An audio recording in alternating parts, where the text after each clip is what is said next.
Hello, नमस्ते दोस्तों। आज मैं सन्स ब्लड बीएल मंगा का चैप्टर 17 और 18 एक्सप्लेनेशन करने वाली हूँ। आशा करती हूँ आप सभी को ये बहुत पसंद आएगा। पहले चैप्टर में हमने देखा था कि लीज़ा पॉलो के बेटे से उसका हाफ आत्मा को निकाल लेता है और इधर देखती हूँ कि गैब्रियल एक जगह पर सेलियस को देखकर आश्चर्य हो जाता है।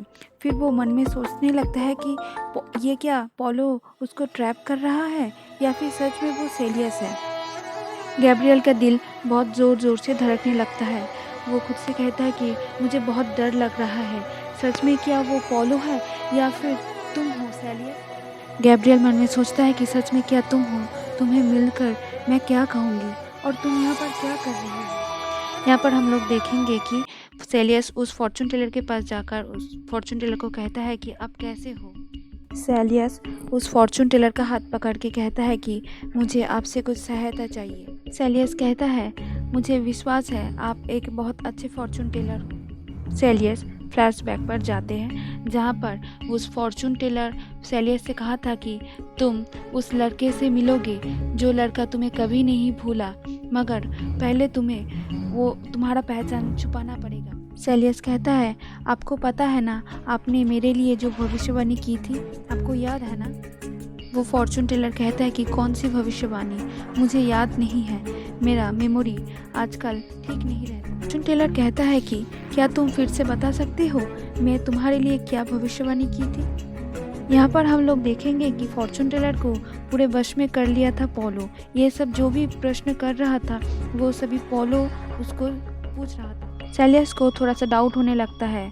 वो सोचने लगता है कि ये आदमी अपनी राइट माइंड में नहीं है, शायद वो किसी तरह से मैनिपुलेट हो रहा है। सेलियस मन में सोचता है ये वैम्पायर का काम हो सकता है। फिर खुद को संभालते हुए फॉर्चून टेलर को कहता है कि ये उतना भी बड़ा बात नहीं है। इधर पॉलो मन में सोचता है कि क्या कह रही हो, क्या भविष्यवाणी की थी इस आदमी ने। तभी सेलियस कहता है कि मैं बहुत कुछ देखा हूँ, बहुत कुछ सहा हूँ, अब मुझे एक कंफर्टेबल जीवन चाहिए, यही आपसे पूछने के लिए आया था, क्या मुझे वो मिलेगा? सेलियस का ये बातें सुनते ही पॉलो मन में सोचता है कि तुम्हें सिर्फ यही चाहिए, तो फिर तुम एक अच्छा नौकर बन सकते हो। सेलियस फॉर्चून टेलर को कहता है कि एक अच्छा कंफर्टेबल लाइफ के लिए तो मनी बहुत ज़्यादा इम्पोर्टेंट है ना।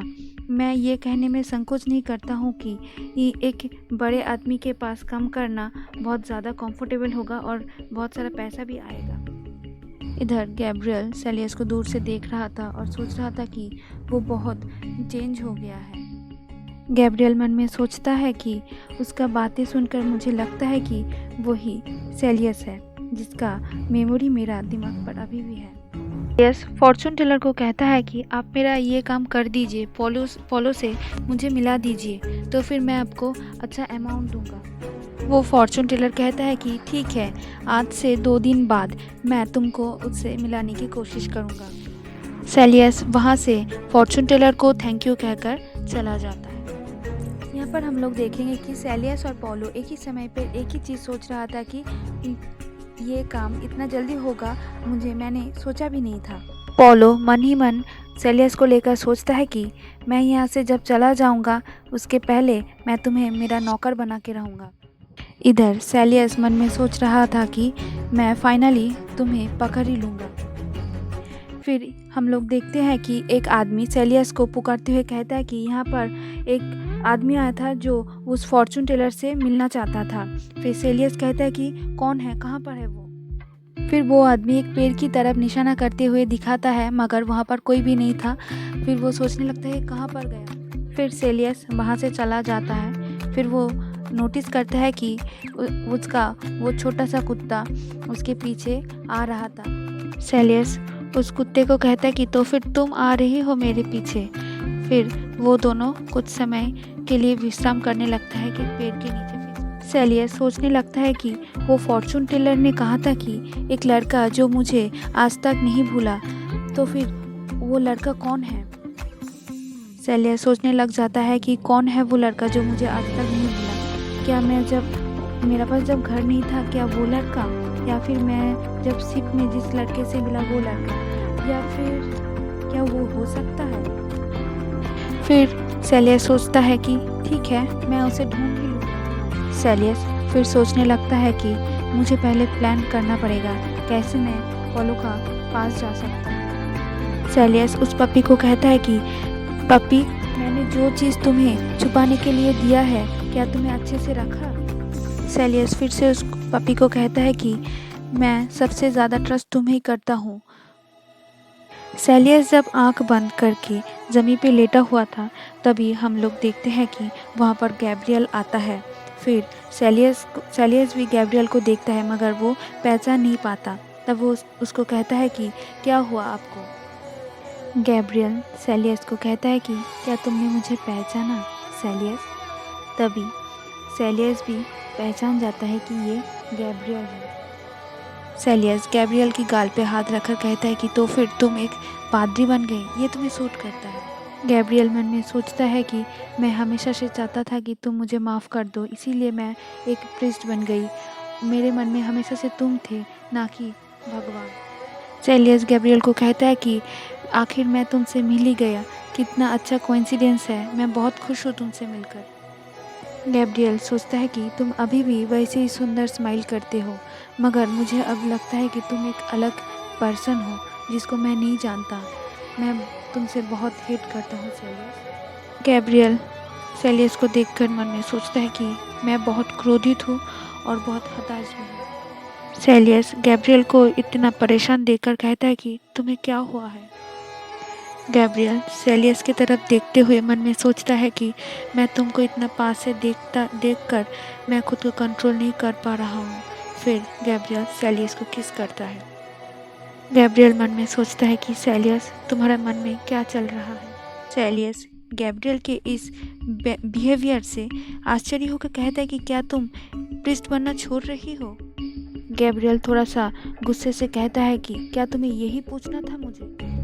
सेलियस कहता है कि तुम अचानक मुझे किस किया और तुम अभी भी प्रीस्ट की ड्रेस पहने हुए हो। सेलियस फिर से कहता है कि ये सब इतना जल्दी हुआ, हम लोग तो अभी अभी मिले हैं ना। गैब्रियल थोड़ा सा अपसेट होकर मन में कहता है कि तुम्हें पता ही नहीं है कि मैं किसके लिए प्रीस्ट बना हूँ। फिर गैब्रियल वहाँ से जाने लगता है और सेलियस उसको रोकने की कोशिश करता है। फिर गैब्रियल कहता है कि मुझे तुमसे मिलकर बहुत खुशी हुई। गैब्रियल जाते जाते सोचता है कि मैं एक इडियट हूँ, मुझे पता ही नहीं चला कि सेलियस जिंदा है और अब हम लोग स्ट्रेंजर के अलावा कुछ भी नहीं। तभी सेलियस पीछे से आकर गैब्रियल को हक करने लगता है और उसे कहता है कि मैं भी बहुत खुश हूँ तुमसे मिलकर। सेलियस गैब्रियल को कहता है कि मुझे तुमसे बहुत बातें करनी है, बहुत सारी बातें हैं जो तुमसे कहना चाहती हूँ। सेलियस गैब्रियल को कहता है कि मैं तुम्हें सब कुछ बताना चाहती हूँ। उस दिन ऑर्फनेज में जो कुछ भी हुआ, फिर क्या हुआ, सब कुछ मैं तुम्हें बताना चाहती हूँ। सेलियस गैब्रियल को कहता है कि मैं तुम्हें सब कुछ बताऊंगा, मगर उसके पहले मुझे इस शहर में कुछ अर्जेंट काम है, तो मैं उसको पहले संभाल लूँ, फिर तुम्हें बताऊँगा। सेलियस गैब्रियल को पूछता है कि तुम अभी भी वही चर्च पर रहते हो ना? गैब्रियल बहुत घबरा जाता है और कहता है कि हाँ, मगर तुम वहाँ पर नहीं जा सकते हो। गैब्रियल सेलियस को कहता है कि तुम मुझे प्रॉमिस करो कि तुम मुझे वहाँ पर नहीं मिलने के लिए जाओगे। गैब्रियल मन में सोचने लगता है कि कब पोलो आ जाएगा मुझे पता नहीं चलता, और मैं सेलियस को मेरा इस साइड को मैं दिखाना नहीं चाहती हूँ। सेलियस गैब्रियल को हाँकते हुए कहता है कि मैं एल पैराडीसियो होटल में उठी हूँ। गैब्रियल के जाने के बाद सेलियस सोचने लगता है कि तुमने मुझे ऐसा खींच किया, तो फिर क्या तुम वही लड़के हो जो मुझे आज तक नहीं भूल पाया है? सीन शिफ्ट होता है। यहाँ पर पोलो एल्बर्टाइन को पता चलता है कि उसका एडॉप्टेड बच्चा चर्च पर फेंट हो गया था। जो नर्स उस बच्चे का देखभाल कर रहा था, वो पोलो से कहता है कि हम लोगों को अभी तक पता नहीं चला कि वो कैसे हर्ट हो गया और कैसे वो सेंस खो दिया। पोलो उसको बच्चे को कहता है कि तो फिर तुम आधा मर चुके हो। पोलो कहता है कि तुमने इतना आसानी से तुम्हारा आधा आत्मा खो दिया। पोलो कहता है कि तुम जब बिजी थे तभी क्या तुम उल्फ ब्लड का सामना किया था? तभी वो बच्चा पोलो से कहता है कि फादर, मुझे ऐसे मत छोड़ कर जाओ। पोलो जाते जाते कहता है कि नहीं, मैं तुम्हें नहीं छोड़ूंगा, मगर वो आधा आत्मा किसी के तो पास होगा। आज का एपिसोड यहीं पर ही खत्म होता है। फिर मिलते हैं, टाटा।